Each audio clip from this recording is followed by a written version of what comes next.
राजस्थान में जाट और बिश्नोई समाज को मिलाकर 7 सांसद और 40 विधायक है, मगर फिर भी इंसाफ मिलने में 7 दिन का समय लग गया।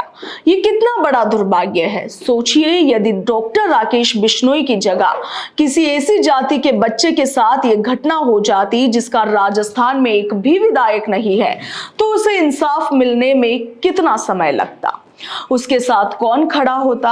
ये बयान नागौर सांसद हनुमान बेनीवाल ने शुक्रवार शाम जयपुर में सीएम आवास कूच के दौरान हुए प्रदर्शन के खत्म होने के दौरान दिया था, जिसका एक वीडियो इस वक्त सोशल मीडिया पर जमकर वायरल है।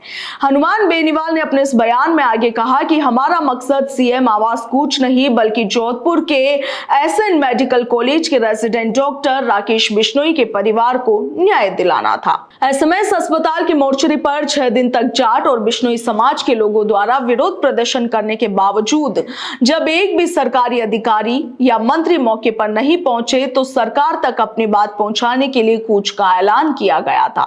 उन्होंने आगे कहा कि इसका असर यह हुआ कि सरकार ने शर्तें मान ली है, परिजनों को लिखित में आश्वासन दिया गया है, भरोसा है दिवंगत डॉक्टर राकेश बिश्नोई को न्याय मिलेगा। मेरी तरफ से उनको अश्रुपूरित श्रद्धांजलि। तो चलिए आगे बढ़ेंगे, मगर इससे पहले जान लेते हैं कि डॉक्टर राकेश बिश्नोई के इस मामले में किन किन मांगों पर सरकार से सहमति बनी है। आप देखिए कि आईजी अंडर रेंज जोधपुर के सुपरविजन में इस पूरे मामले की जांच की जाएगी। एसएन मेडिकल कॉलेज के एचओडी राठौड़ को एपीओ भी कर दिया गया है। इसके साथ ही डॉक्टर राकेश की पत्नी को आरएमआरएस में अब नौकरी मिलेगी।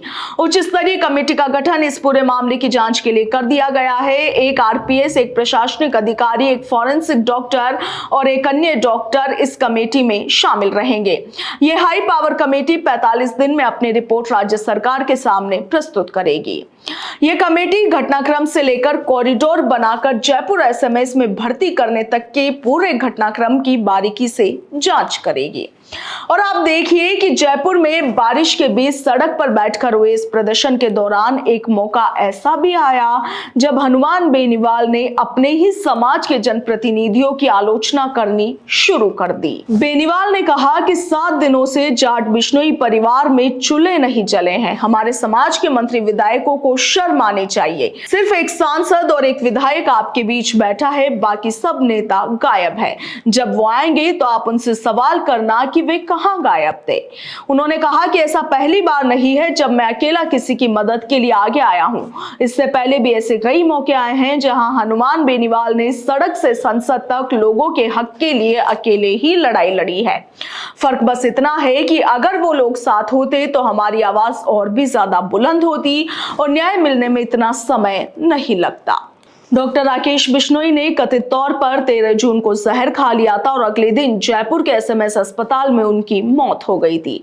उनके परिवार ने दावा किया था कि राकेश को उनके एचओडी डॉक्टर राजकुमार राठौड़ द्वारा काफी परेशान किया जा रहा था और वे गंभीर मानसिक संकट में थे। राठौड़ ने राकेश को थीसिस पूरी करने में बाधा डालने की धमकी दी थी। राकेश ने अपनी मौत से पहले पुलिस को भी इस बारे में बताया था और इससे जुड़ा एक वीडियो पिछले 2 दिन से सोशल मीडिया पर वायरल है। मामले के संबंध में राकेश के भाई किशन बिश्नोई ने जोधपुर के शास्त्री नगर थाने में डॉक्टर राजकुमार राठौड़ के खिलाफ एफआईआर दर्ज करवाई है।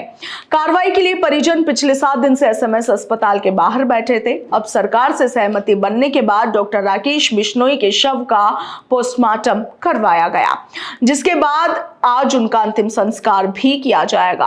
आप देखिए कि राजस्थान में ओबीसी, जिसमें विशेष रूप से जाट, माली, गुर्जर, मेना और बिश्नोई लंबे समय से सत्ता संतुलन में निर्णायक भूमिका निभाते हैं।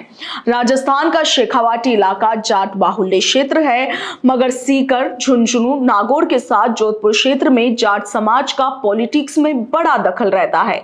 जबकि अगर देखा जाए तो प्रदेश के जयपुर, चित्तौड़गढ़, बाड़मेर, भरतपुर, हनुमानगढ़, गंगानगर, बीकानेर, टोंक और अजमेर जिलों में भी जाट समाज चुनावी समीकरण बनाने और बिगाड़ने का दम रखता है।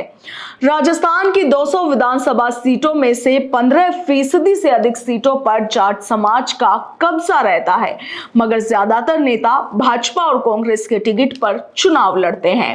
राजस्थान के जाट तकरीबन 100 सीटों पर परिणाम को प्रभावित करने की ताकत रखते हैं। हनुमान बेनीवाल के इस बयान से ये समझा जा सकता है कि वे राजस्थान में तीसरी सबसे बड़ी ताकत बनने के लिए जाट समाज को एकजुट करने की कोशिश कर रहे हैं। इससे कुछ समय पहले भी वो राजपूतों को एकजुट करने वाला बयान दे चुके हैं। डॉक्टर राकेश बिश्नोई आत्महत्या मामले में राजस्थान सरकार की ओर से वार्ता करने वाले कैबिनेट मंत्री जोगाराम पटेल ने शुक्रवार रात को प्रेस कॉन्फ्रेंस में कहा था कि सरकार शुरू से ही इस संवेदनशील मामले को लेकर परिजनों के संपर्क में थी, मगर कुछ लोग इसे राजनीतिक मंच बनाने की कोशिश करते रहे, जिससे वार्ता में देरी हुई। मंत्री जोगाराम पटेल ने बिना किसी का नाम लिए सीधे तौर पर सांसद हनुमान बेनीवाल पर हमला बोला और उन्होंने कहा कि जिनका राजनीतिक धरातल खिसकता रहता है वे ऐसे ही हथकंडों का सहारा लेते हैं। सरकार पहले दिन से ही परिजनों की भावनाओं के साथ खड़ी थी। उन्होंने कहा कि मुख्यमंत्री भजनलाल शर्मा के निर्देश पर संवेदनशीलता के साथ बातचीत भी की गई, परिजनों की सभी मांगों पर सहमति भी बन गई है। एफआईआर की जांच एडिशनल एसपी विकास कुमार के नेतृत्व में होगी और इसके साथ ही उन्होंने कहा कि सरकार भविष्य में ऐसे मामलों की पुनरावृत्ति रोकने के लिए नई गाइडलाइन भी तय करेगी। खैर, हनुमान बेनीवाल ने जाट समाज और बिश्नोई समाज को लेकर के जो कुछ बयान दिया है, इसके साथ ही अन्य नेताओं पर जो सवाल उठाए हैं, उस पर आपका क्या कुछ कहना है कमेंट सेक्शन में जरूर लिखिएगा। फिलहाल के लिए इतना ही। नमस्कार।